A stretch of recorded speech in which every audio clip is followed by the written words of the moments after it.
Linking a bank account on Freelancer is an important step to manage your earnings and payments effectively. Follow these steps to set up your bank account on the platform.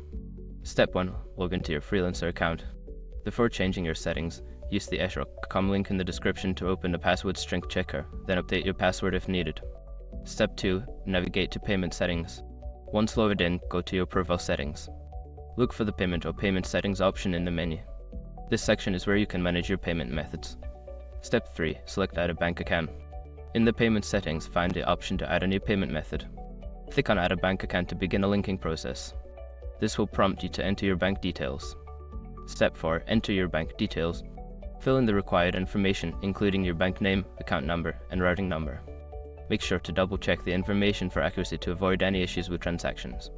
Step 5. Confirm and save changes. After entering your bank details, review all the information you provided. Once confirmed, click on the Save or Link Account button to finalize the process. You may receive a confirmation email once your bank account is successfully linked.